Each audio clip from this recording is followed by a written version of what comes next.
Assalamualaikum warahmatullahi wabarakatuh. Perkenalkan, nama saya Cindy Sakarawangi, NIM 6324031, Prodi Akuntansi, asal kampus BSI Cutmutia. Di sini saya akan menjelaskan tentang Pancasila sebagai ideologi negara. Menurut KBBI, ideologi dapat diartikan paham, teori, dan tujuan yang merupakan suatu program sosial politik. Ideologi adalah seperangkat gagasan, pemikiran yang berorientasi pada tindakan dan diorganisir menjadi suatu sistem yang teratur. Macam-macam ideologi yang dianut oleh negara-negara di dunia. Yang pertama, Marxisme-Leninisme, suatu paham yang meletakkan ideologi dalam perspektif evolusi sejarah yang didasarkan pada dua prinsip, pertama dan penentu akhir. Kedua, liberalisme, suatu paham yang meletakkan ideologi dalam perspektif kebebasan individual.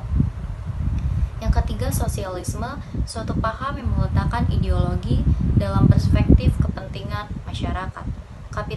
Yang keempat, kapitalisme, suatu paham yang memberi kebebasan kepada setiap individu untuk menguasai sistem perekonomian. Berdasarkan pemahaman di atas, dapat disimpulkan bahwa ideologi merupakan seperangkat sistem yang diyakini setiap warga negara dalam kehidupan bermasyarakat, berbangsa, dan bernegara. Setiap sistem keyakinan itu terbentuk melalui suatu proses yang panjang, karena ideologi melibatkan berbagai sumber seperti kebudayaan, agama, dan pemikiran para tokoh. Pancasila sebagai ideologi negara menghadapi berbagai bentuk tantangan. Yang paling dominan adalah globalisasi. Globalisasi merupakan era saling keterhubungan antara masyarakat suatu bangsa dan masyarakat bangsa yang lain, sehingga masyarakat dunia menjadi lebih terbuka. Menurut sastra Prateja, beberapa karakteristik kebudayaan global sebagai berikut. Pertama, berbagai bangsa dan kebudayaan menjadi lebih terbuka terhadap pengaruh timbal balik. Yang kedua, pengakuan akan identitas dan keanekaragaman masyarakat dalam berbagai kelompok dengan pluralisme etnis dan religius. Yang ketiga, masyarakat memiliki ideologi dan sistem nilai yang berbeda bekerja sama. Yang keempat, kebudayaan global merupakan sesuatu yang khas secara utuh tetapi tetap bersifat plural. Yang kelima, nilai hak-hak asasi manusia. Adapun fase-fase perkembangan globalisasi itu sebagai berikut. Yang pertama, fase embrio, kedua pertumbuhan, ketiga take off, keempat perjuangan hegemoni, kelima ketidakpastian, dan keenam kebudayaan global. Kedudukan Pancasila sebagai ideologi negara karena ideologi Pancasila menghadapi tantangan dari berbagai ideologi dunia dalam kebudayaan global. Pada bagian ini, perlu diidentifikasikan unsur-unsur dalam kebudayaan global yang mempengaruhi ideologi Pancasila, antara lain, yang pertama unsur ateisme, kedua unsur individualisme, yang ketiga kapitalisme. Selain menghadapi tantangan dari ideologi besar dunia, ideologi Pancasila juga menghadapi tantangan dari sikap dan perilaku kehidupan yang menyimpang dari norma-norma masyarakat umum, seperti terorisme dan narkoba. Pancasila sebagai ideologi memberikan sebagai keseluruhan pandangan cita-cita, nilai, dan keyakinan yang ingin diwujudkan dalam kenyataan hidup yang konkret. Aktualisasi 5 sila Pancasila. Artinya, sila-sila dilaksanakan dalam kehidupan bernegara sebagai berikut. Yang pertama, sila ketuhanan yang Maha Esa, menjamin tidak adanya diskriminasi atas dasar agama dan negara.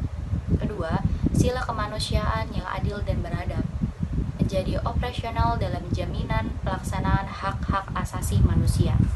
Ketiga, sila persatuan Indonesia, menegaskan bahwa rasa cinta pada bangsa Indonesia tidak dilakukan dengan menutup diri dan menolak mereka yang dari luar Indonesia, tetapi dengan membangun hubungan timbal balik atas dasar kesamaan kedudukan.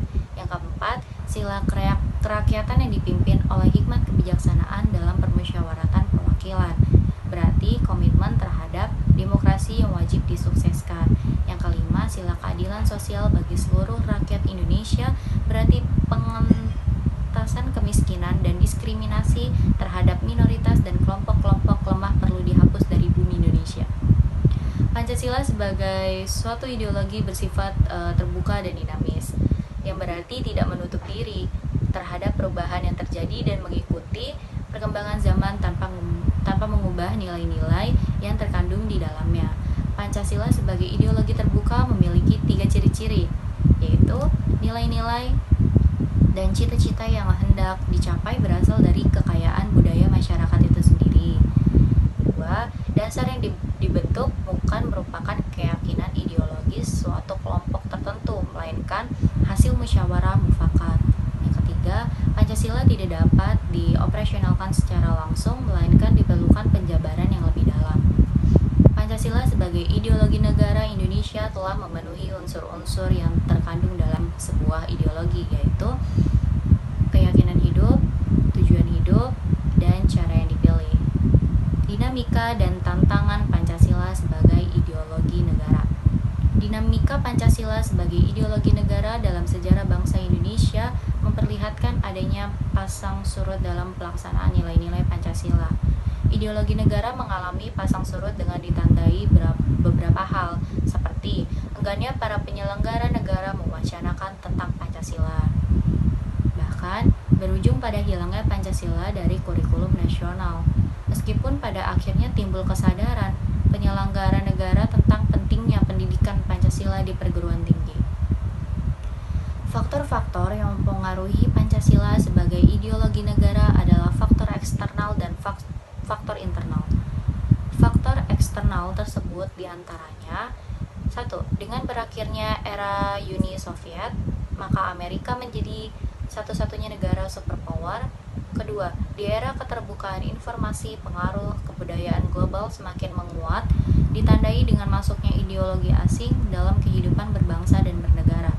Ketiga, meningkatnya kebutuhan dunia sebagai akibat pertambahan penduduk dan kemajuan teknologi. Adapun faktor internal sebagai berikut. Yang pertama, pergantian rezim yang berkuasa melahirkan kebijakan politik yang berorientasi pada kepentingan kelompok atau partai. Yang kedua, penyalahgunaan kekuasaan atau korupsi mengakibatkan rendahnya kepercayaan masyarakat terhadap rezim yang berkuasa sehingga kepercayaan terhadap ideologi menurun drastis. Hanya ini yang bisa saya sampaikan tentang Pancasila sebagai ideologi negara. Kurang lebihnya mohon maaf. Saya Cindy Sakarwangi, sekian. Assalamualaikum warahmatullahi wabarakatuh.